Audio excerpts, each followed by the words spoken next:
وہ یہ باقی باتیں انہوں نے ساری بعد میں خود اپنی زبان سے سنائی اور بتائیں. تو حضرت ابوبکر صدیق رضی اللہ تعالیٰ عنہ کو وہ تلاش کر رہا ہے. حضرت ابوبکر صدیق کو جب اس 390 سالہ عالم نے دیکھا تو کہنے لگا احسبو کا حرامیًا، میں سمجھتا ہوں کہ تم حرم کے رہنے والے ہو. حضرت ابوبکر صدیق نے فرمایا نعم، ہاں میں حرم کا رہنے والا ہوں، مکہ کا. اس نے کہا احسبو کا تیمیًا، میں سمجھتا ہوں کہ تمہارا قبیلہ جو قریش کی مشہور شاخ ہے بنو تیم، تم اس قبیلے کے ہو. میں نعم انا تیمی، ہاں میں تیمی ہوں، تیم قبیلے سے تعلق رکھنے والا ہوں.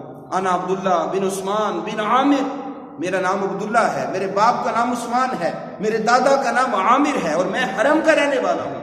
لیکن تم مجھ سے کیوں پوچھ رہے ہو؟ جب حضرت ابوبکر صدیق نے یہ بات کی تو کہنے لگا بقیت فیک واحدہ، باقی نشانیاں پوری ہو گئی ہیں، بس ایک نشانی تیرے اندر باقی ہے، ایک نشانی تیرے اندر باقی ہے. حضرت ابوبکر صدیق حیران ہوئے، فرمایا کیا نشانی، کس کی بات کر رہا ہے؟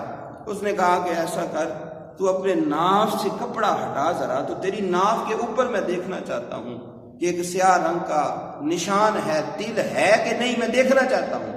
آپ نے فرمایا کیوں، مجھے وجہ بتاؤ گے تو پھر میں اٹھاؤں گا، ایسے تھوڑی اٹھا دوں گا.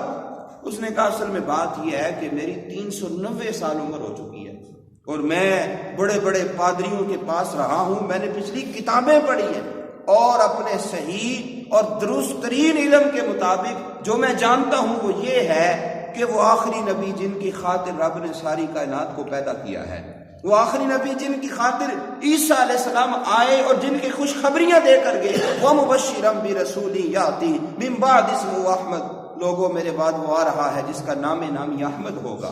وہ آخری نبی میرے صحیح علم کے مطابق ان کا وقت آن پہنچا ہے، نبوت کا اعلان وہ کر چکے ہیں، کر دیں گے، یہ وقت آ گیا ہے. اور میں نے پڑھا ہے پچھلی ساری کتابوں میں کہ وہ نبی علیہ السلام جب مبعوث ہوں گے تو وہ جب دین کی اشاعت کریں گے، دین کی تبلیغ کریں گے، تو ان کی مدد کے لیے دین کی اشاعت میں جو لوگ ساتھ دیں گے ان میں 2 ہستیاں ایسی ہوں گی کہ ان جیسا کوئی اور نہیں ہوگا. 2 ہستیاں ایسی ہوں گی، اور وہ کون سی؟ وہ شخص بتا رہا ہے، کہتا ہے کہ ان میں سے ایک ہوگا ادھیڑ عمر والا، جو دل کا بڑا نرم ہوگا، چہرے کا بڑا خوبصورت ہوگا، اور ایک جوان ہوگا جو جنگوں پہ بڑی مہارت رکھے گا، اور وہ بڑا غالب ہوگا، اور اس کا نام سن کے دشمن تھر تھر کانپ اٹھیں گے. لیکن وہ تو خیر ابھی مجھے نظر نہیں آ رہا، پر وہ جو ادھیڑ عمر والا ہے اس کی ساری نشانیاں مجھے تیرے اندر نظر آ رہی ہیں، تیرے اندر نظر آ رہی ہیں. حضرت ابوبکر صدیق سے اس نے کہا کہ باقی ساری باتیں تو ٹھیک ہیں، اب مجھے ذرا کپڑا اٹھا کے دکھا کہ میں وہ نشانی دیکھوں جو ہمیں کتابوں میں پچھلی میں بتائی گئی. حضرت ابوبکر صدیق نے جب کپڑا اٹھایا تو اس نے دیکھا تو آپ کا ہاتھ پکڑ کے ہاتھ چومنے لگا اور کہنے لگا انت ہوا برب الکعبہ، رب کعبہ کی قسم ہے جس کے بارے میں نے پڑھا، سنا اور سیکھا ہے، وہ شخصیت ابو بکر تم ہی ہو.